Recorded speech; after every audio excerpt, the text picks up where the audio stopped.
Okay, so welcome everybody to the second show and tell for the GovPay Local Government Project.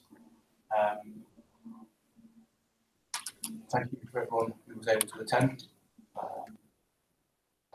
This is the show and tell for the second sprint we've run. This sprint was a 2-week block that ran from the 4th to the 18th of February. And these are the things that we've been working on the last 2 weeks. So this is kind of an agenda for what we can talk about. I'm going to talk briefly about the finance system mapping. Lauren from our team will then talk about the user research that's been done with our North East Legacy Council customers. Adam from Publica will then talk through the user research mapping that's been happening on behalf of his 4 councils. Following that, we'll have this quick chat from the Gov.uk pay team who've been doing research in the background too. And lastly, we'll be talking about the survey that we released today. So, if you're part of the first show and tell, you'll have heard a little bit about the workshop we did to map the finance systems at North East Legacy Council. The output of that was a lot of post-it notes on the wall. It was also some diagrams shared by Mike from the ICT team. What you can see on the screen is our first attempt to try and turn that into something readable. So along the top, you've got the very first drafts, and the last draft is the big one at the bottom, which took quite a long time, I won't lie. But it was definitely worth the effort, trying to condense all the discussions we'd had into something that was understandable.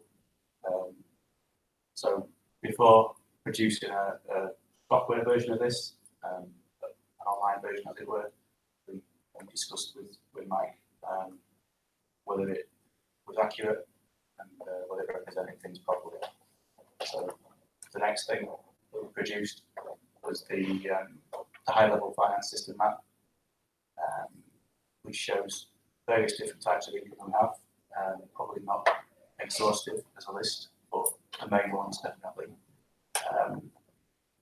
The top left shows the income coming in from capita payments. That produces an end-of-day file, which is put into the income management system. I won't go into the whole map, because I'll see it, but that is what we believe is going on in the finance system that handles online payments coming in by card payments. Further down the left-hand side, we've got things like AllPay, which will be commonly used among our councils. That allows people to pay for things in shops and post offices and things like that. That also produces an end-day file that goes into the income management system. And then at the very bottom, we've got various different systems and bank files that come. So yeah, it's an interesting exercise, and this has now been shared among the project team. The GDS team have had sight of it, and I believe we're going to have a little exercise, a workshop between themselves to go through it and make sure that they understood it clearly, and they'll come back some questions for us. So next comes up the user research. So I'll hand over to Lauren to discuss what we found. Yeah, so me and Alex did some user research at Grimsby Library in the coffee shop last week. We tried to get like a good mixture of people with different digital capabilities. Found that most people in the library didn't have very high capabilities. And then spoke to a few people that we could at home and stuff as well, so that we're working outside the council to try and get people that were more digitally savvy. We asked people about a good experience that they'd had with paying online and what made it good, and then asked the same question about a negative experience.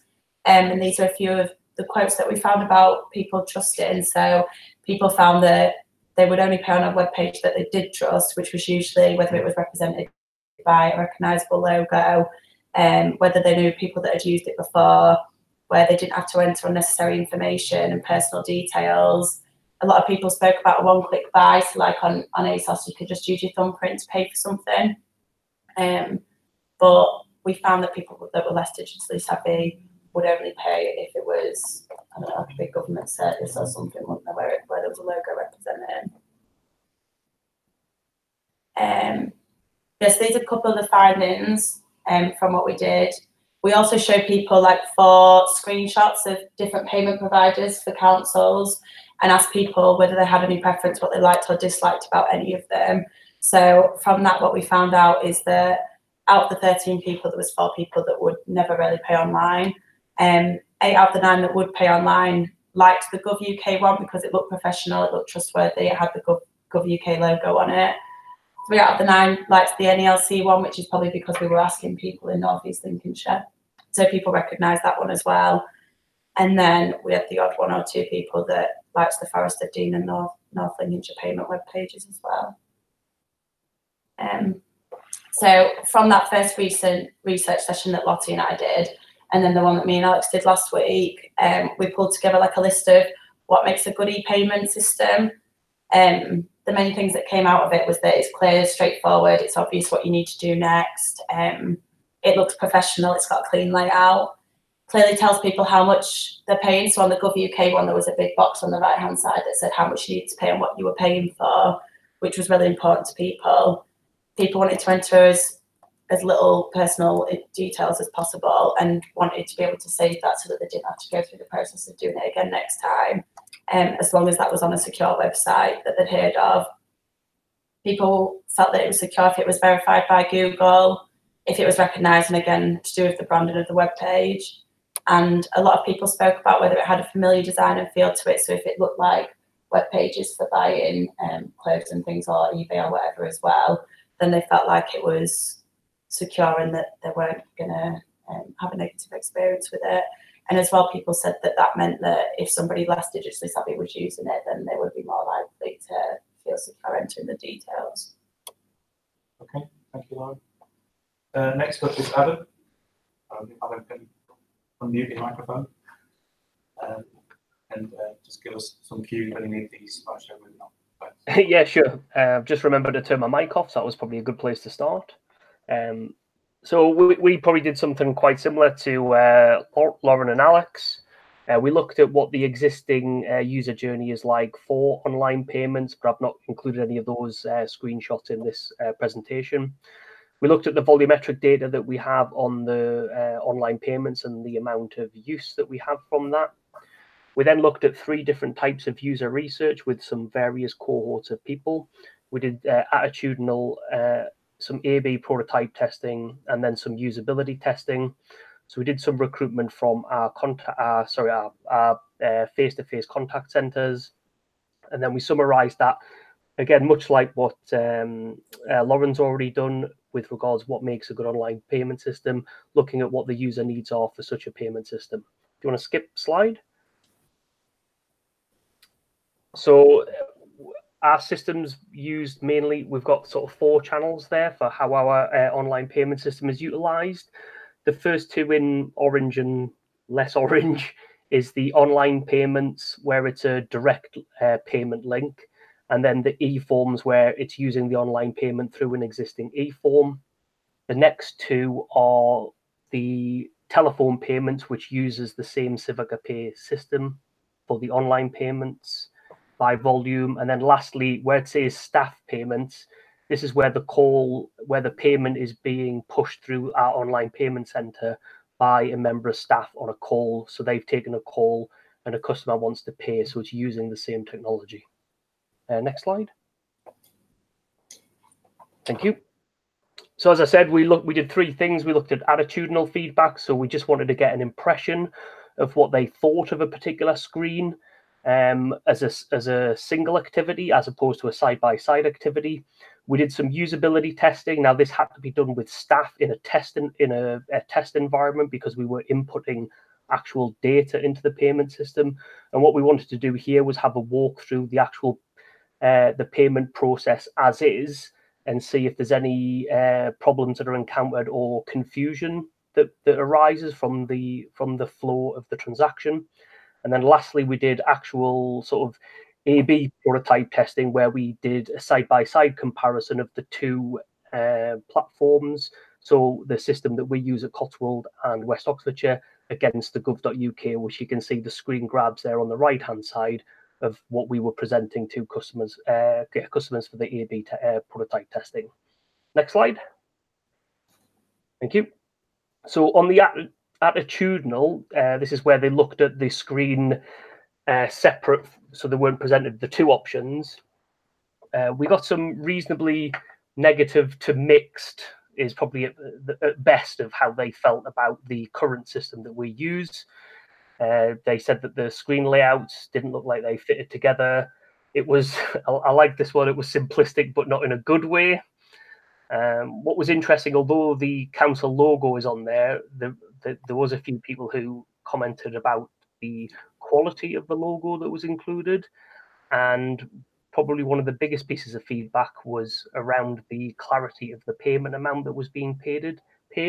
It wasn't separated in the way that the gov.uk payment screen is, payment summary is, and it's actually in the same sort of font size and text as surrounding text, so it's actually, you have to sort of hunt it out. Conversely, the gov.uk pay screen was very well received. Typically, the exact opposite of our current system, with regards to it being simple and easy to read and understand. The payments summary stood out and provided clarity for customers, and there was a few comments with regards to it being known and trusted, and because gov.uk pay is used for other things, customers had used it before, so there was some familiarity. Next slide. So when we did some usability testing, we just did this with 3 members of staff, which was 2 ICT members of staff and somebody from the digital team. We just walked through the existing payment screens and highlighted a few sort of issues or anomalies that we felt if we were using it, it's sort of problematic. It didn't ask, in our current system, it doesn't ask for an email address. So it begged the question, would we get an email receipt as we were going through the process? The payment format screen was an odd field name to call where I would enter how much I wanted to pay. So on the top right hand screen, you can see it starts reference and then amount format. And that was a very odd field name, which I wouldn't expect if I was the name of a field where I would have to put in how much I wish to pay. The date month field was on the second screen. It's probably less clear. Is a different format to the other fields in that it has a scroll drop down, which was, whereas other field entries weren't using that method, so it kind of was an inconsistent experience. And there was a weird address entering situation where you were being prompted to enter your name, your house number, your street, but then the bottom you could enter your postcode, and it would then allow you to search the full address from the postcode. So again, from a user experience perspective, it was kind of back to front. Next slide. Lastly, we did a separate piece on A/B testing, where A/B prototype testing, where we presented both the screens and essentially said, if you were making a council tax payment, which is what we used for this scenario, which screen would you prefer and why?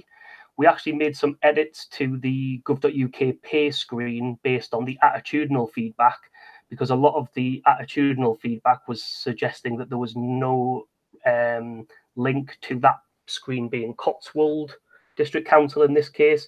So you might be able to see on the right hand side, I added the Cotswold logo and just quick and easily, just to sort of clear that hurdle as a recurring question. So out of a sample of 14 people at one of our sites, it was 14 preferred gov.uk pay and 0 for our existing system. The key feedback was essentially the visibility of the payment summary screen. I don't know, it's probably too small to see on the image that I've posted, but I've just done an underline mark where the amount is underneath the make a payment. And really it was that key piece of information is not clear to customers on that screen. And particularly if you then started thinking about what that would look like on different device sizes, it would potentially become less clear, as opposed to how it's presented as a payment summary on the gov.uk pay. Everybody, well, not everybody, there was the next lot of comments were with regards the types of card that are accepted. And interestingly, in the sample size, I had 3 Amex users who said that that's a sort of a key feature for them, knowing that they can or can't pay with Amex before they enter their card details in. People were saying that the text was clearer, it was more readable, and it was a much simpler screen layout. And across all of the comments, the keywords that were recurring were that it was clearer, it was simple or simpler. Cards with regards the logos for the cards that are accepted, and the payment summary. Next slide. What our business customers are already using the gov.uk platform for making applications and payments for licenses. So this was an interesting thing to pick up, in that it means there's a bit of a sort of a different situation potentially for business customers who are used to being redirected to gov.uk screens anyway, as opposed to probably a domestic customer who would just be using it for paying council tax or paying housing benefit arrears, for example, who currently would not be familiar with being pushed through to a gov.uk screen. And as you can see from the screen grab there, the level of branding is sort of is less than what I imagine a domestic customer would be expecting to see. Clearly, this isn't an issue, as this is being used readily by our business customers. Next screen. So this is my quick and easy version of the beautiful diagram that we saw earlier with regards looking at the Publica payment system mapping. So we've done it in 2 parts, and I've only just sort of shared the front end part here, which is probably an oversimplification compared to the one that NELC have already shown us. And really, it's just that illustrative first part of the process with regards an online payment, the creation of an end-of-day download file, which is then pushed into the income management system at the end of the day. Some of the key sort of things just from the front end of the system that were being highlighted was the need for the income management system to be allocating the payments to funds. And there was clearly an opportunity that if an online payment system was providing more fund coding at point of entry from a customer's perspective, then this means that we could be potentially bypassing the income management system, which would then have some benefits further down the line. And I think that's, as a brief summary, that's everything where we are up to. That's great, Adam. Thank you. I definitely see some similarities between what we saw as well, especially. Oh no, yeah, absolutely, and yeah, I've got the second half of that, and I'll work this week to produce a much more technically au fait document like yourselves, as opposed to that quick one I pushed up earlier today. No, that's really helpful. Thank you. So now we're passing on to the gov.uk Pay team for their update. Hi there, I'm Katie, I'm the product manager at gov.uk Pay. So we are focusing our research on income management and reconciliation. So the main thing that we did over the last sprint was to do a Valentine's visit on Valentine's Day to Cherwell District Council. So we did the visit on Thursday, so we're not yet able to share like findings, but we will do, but we can still pull out some main points from that visit. So the council are using Capita AIM and Civica Icon for their income management and ledger systems, respectively. I think it's fair to say that they do have problems with both, but particularly with the Civica system. And I think what was really striking for us was the double cost of that, both in terms of the actual kind of cost they pay for licensing, but also the double cost imposed by having extra people do manual reconciliation tasks where the software doesn't provide the ability to do what it really needs to do. So that was very, very interesting. We got some useful data points in terms of the cost of using those systems. And I think we also kind of learned some really interesting cultural stuff in terms of how contracts and systems are chosen. So for example, they talked about how they've been using Civica Icon for the last, I think it was like 10 years or something like that, maybe a little bit less. And actually for them, that wasn't an optimal choice, and it is something of a regression, but it was something that was that happened a little bit as a result of mergers between councils. So it was quite interesting to hear about how some decisions about software are made within councils. And I think also we have taken back some tentative ideas about what things that we could do to make reconciliation and income management a little bit easier. So, for example, possibly aligning with their end of day processes. So their end of day files are triggered at 9 o'clock or 9:30 in the evening, and it kind of looks like that's not especially easy to change. So possibly there are some things that we could do to make to align the payout schedules with that, to make that kind of file reconciliation easier, and also things around pushing out files to servers, and of course the metadata feature, so fund codes and ledger codes. Connor, is there anything that you would like to add on that one? No, I think that kind of covers that trip fairly well. Like we said, we're going to be doing analysis of that trip actually directly after this call. So we'll share some finding documents with you all as soon as we have them. Cool. Okay, and then we've also had a couple of calls and meetings as well during the last couple of weeks. So also Miriam, please feel free to chip in on these ones. So we had a call with Lincolnshire Council, who've actually developed their own income management system. Interestingly, that's something that they also did quite a long time ago. And it sounds like it kind of works pretty well for them. That system allows them to do quite a lot of automatic reconciliation. So we didn't do a visit, so it's a bit difficult to tell, but we kind of got the impression, I think, that for them, like the sort of income management and reconciliation piece of managing payments isn't horrendous. And I think we also picked up just some also really interesting and useful general information about how they do reconciliation and income management.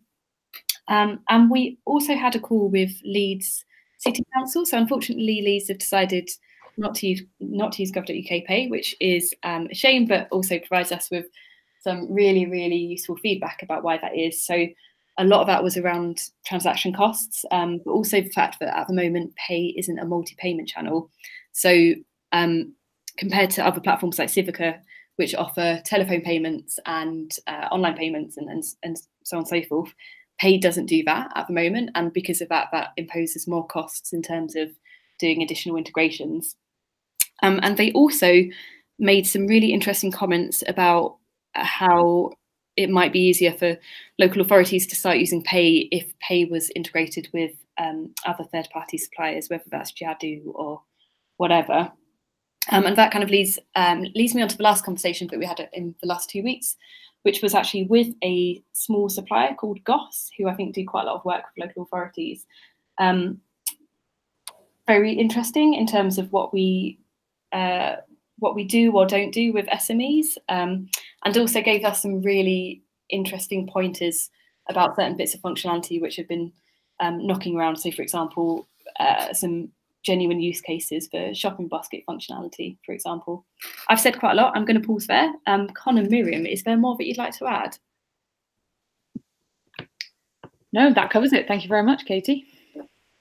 Yeah, I think that for the kind of the key thing for us this sprint was us getting that kind of slightly more nuanced understanding of exactly what's happening inside, both as Katie mentioned from the Leeds call and from our meeting with Goss, to kind of understand exactly how these things are procured, and both whether they are to do with costs, or whether they're just to do with how software is actually procured inside organizations. It was eye-opening, but we also, on our Chair World trip, we spent a lot of time doing some observation of the finance team actually using the tools and really understanding the workflow, which again was kind of remarkable to see, but also kind of shocking in lots of ways. So I think we feel as a team definitely in a much stronger place at the moment to kind of say what actually happens inside organizations, I guess. A bit of an eye-opener of a sprint, but really, really good.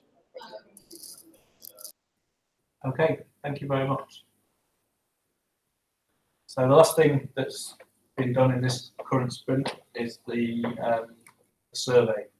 So the reason behind wanting to produce a survey was that obviously the mapping exercises and the customer research is really good for technical barriers, but obviously there's got to be a financial and business reason that justifies potentially moving to Gov.uk Pay or using it in some way.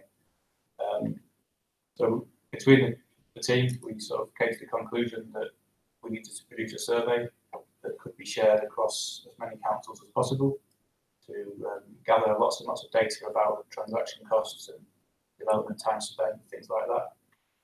So over the past 2 weeks, we've, with Alex's help and our team, and some of the GovPay team and some economists from GDS as well, we've come up with a survey that's not too long, we think, that aims to capture as much information as reasonable about the different systems that people are using and what their costs are. The idea is that as of today, we'll release that in various different locations for filling in. We take the next sprint, next 2 week period to gather those responses in. We can get some. So the initial plan is to share that on the local Gov Digital Slack team, and also the local digital collaboration unit run by MHCLG. They're going to include a link to the survey and a mention of it in their email newsletter that goes out.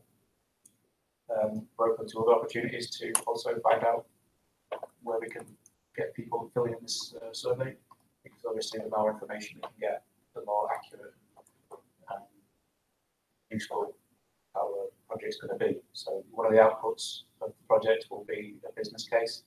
So an outline business case of what justifications are potentially using it, what potential savings there are scaled up across the UK with the various different councils that exist. So yeah, the survey itself, we're not asking councils to identify themselves in any way. We realise that a lot of information is confidential and people may not necessarily be comfortable sharing it. So none of the questions on the survey are mandatory. We just ask that anyone can fill in as much as they possibly can and what they feel comfortable with. Yeah, hopefully over the next 2 weeks we'll get plenty of responses back to then analyse that information and contribute to our business case. So the next steps, the next sprint starts today, next 2 week block. So what's planned in already is that, as I said, the survey will be released to be completed by other authorities. Some of us are attending the MHCLG Roadshow in Coventry this Thursday, where we're hoping to run a session with the people who attend that. We're going to come up with some exercises where we can take advantage of having the right kind of people in the room who are aware of these things and get as much information out of them as possible. So hopefully that doesn't put people off if anyone's listening. Please still come to our session. We'll try and make it as engaging as possible. Following that, on the 1st of March, we have a research visit planned to Barnsley with the Gov.uk Pay team, where we'll find out more about their system. We're aware that they've written their own management system as well. So that's a very interesting thing for us to learn about. I think GDS are also visiting Cotswold District Council, part of Publica, on the 26th of February for more system mapping and user research. Obviously, there's still other councils who are using different systems that we want to include in our research as well. So part of the discovery is comprehensive as possible. Find out what the right user needs are. Okay, so that's the next 2 weeks. Does anybody have any questions from the house or in the room? Any comments, Alex, from you? That's fine. It's going good. Okay. So finally then, thank you everyone for listening and for being here. The contact details are on screen now if anyone wants to follow up and didn't get a chance.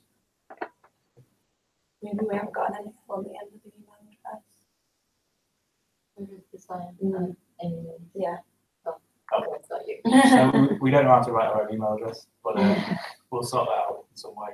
Follow us on Twitter. Yeah, follow us on Twitter, read our blog. We're trying to put updates regularly on there. Obviously, probably more technical questions about pay and for more details, then I'm sure the pay team are happy for people to email line at that email address. So thank you everyone for coming.